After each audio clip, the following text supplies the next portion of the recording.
Hello दोस्तों, स्वागत है आपका टॉपिक की एक और वीडियो में। मैं हूं अलिफ्सीन और आज हम बात करेंगे फिर से साइंस की। पिछली वीडियो में हमने फसल उत्पादन और प्रबंधन के कुछ चरण पढ़े थे। फसल उत्पादन में अगला चरण आता है सिंचाई का। पानी यानी जल जितना इंसानों के लिए आवश्यक है उससे ज़्यादा पेड़ पौधों के लिए ज़रूरी है, क्योंकि पेड़ पौधे प्रकाश संश्लेषण की जिस क्रिया से अपना भोजन बनाते हैं वो क्रिया केवल पानी की उपस्थिति में ही हो सकती है। इसके अलावा पत्तियों में बने भोज्य पदार्थों, पेड़ के निचले भागों तक संवहन और मिट्टी से अवशोषित किए गए मिनरल्स का ऊपर के भागों तक ट्रांसपोर्ट भी पानी के द्वारा ही होता है। इसके अलावा इन मिनरल्स का अवशोषण करने के लिए जिस बल की यानी जिस दाब की आवश्यकता होती है वो भी वाष्पोत्सर्जन की क्रिया से ही प्राप्त होता है। वाष्पोत्सर्जन में भी जल की आवश्यकता होती है, क्योंकि इस क्रिया में जल को ही भाप के रूप में पत्तियों से निकाला जाता है।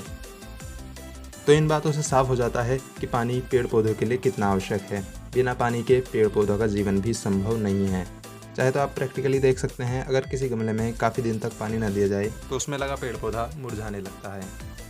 फसलों की सिंचाई के लिए पुराने समय में कुओं या नदियों तालाबों का प्रयोग किया जाता था, लेकिन आजकल सिंचाई के लिए नहरों और ट्यूबवेल्स का प्रयोग किया जाता है। पानी की बढ़ती कमी को देखते हुए और पानी के वेस्टेज को रोकने के लिए आजकल सिंचाई की कुछ अत्याधुनिक तकनीकों का भी प्रयोग किया जाता है, जिनमें मुख्य हैं स्प्रिंकलर पद्धति और ड्रिप विधि।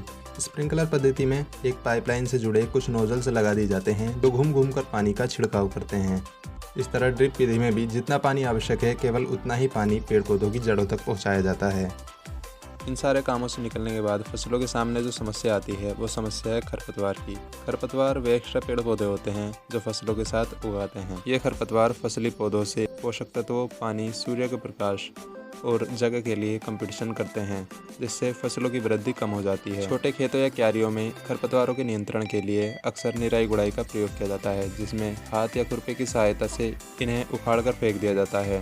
जबकि बड़े फार्म्स में खरपतवार नियंत्रण के लिए रसायनों का प्रयोग किया जाता है, जिन्हें खरपतवारनाशी कहते हैं। एक प्रमुख खरपतवारनाशी है 2,4-D, जो एक प्रकार का प्लांट हार्मोन है। इसी तरह ग्लायोफॉस्फेट, एट्राजिन जैसे दूसरे भी कुछ प्रमुख खरपतवारनाशी मार्केट में उपलब्ध हैं। इतनी सारी क्रियाओं को करने के बाद अब बारी आती है फसल का रिवार्ड प्राप्त करने की, यानी फसल की कटाई की। जब फसल पक जाती है तो उसकी कटाई की जाती है। गांवों या छोटे खेत खलिहानों में फसलों की कटाई किसानों द्वारा खुद ही की जाती है, जबकि बड़े फार्म्स में इनके लिए स्वचालित मशीनें प्रयोग की जाती हैं, जैसे हार्वेस्टर। फसलों की कटाई चूँकि अपने आप में किसानों के लिए एक रिवार्ड ही है, इसलिए भारत के बहुत से भागों में फसल की कटाई के समय अलग अलग त्यौहार मनाए जाते हैं, जिनमें मकर संक्रांति और बैसाखी के त्यौहार प्रमुख हैं। होली के त्यौहार का संबंध भी कहीं ना कहीं फसल की कटाई से जुड़ा हुआ है, क्योंकि होली के समय से ही किसान अपनी गेहूं की फसल के पकने का इंतजार करना शुरू कर देते हैं। इसके अलावा साउथ इंडिया की बात करें तो तमिलनाडु में पोंगल नाम का एक त्यौहार प्रचलित है, जो मकर संक्रांति के लगभग टाइम 14 से 17 जनवरी के बीच ही मनाया जाता है। इसके अलावा साउथ इंडिया का एक प्रमुख त्यौहार ओणम भी कहीं ना कहीं कृषि से ही संबंधित है। फसल उत्पादन का अंतिम चरण है फसल का भंडारण, क्योंकि हर फसल का एक निश्चित समय होता है और पूरे साल फसल से प्राप्त उत्पाद को चलाने के लिए उसे स्टोर करने की आवश्यकता होती है।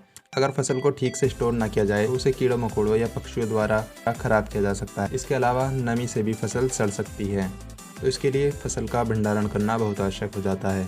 फसल के भंडारण के लिए कई प्रकार की युक्तियाँ प्रयोग की जाती हैं, जैसे ग्रामीण क्षेत्रों में ड्रम या कोठी में फसल को स्टोर किया जाता है। इसके अलावा बड़े बड़े गोदाम भी फसल को स्टोर करने के लिए होते हैं। तो दोस्तों, ये था हमारा पार्ट फसल उत्पादन एवं प्रबंधन। अगली वीडियो में हम जानेंगे रबी, खरीफ और जायद की फसलों के बारे में।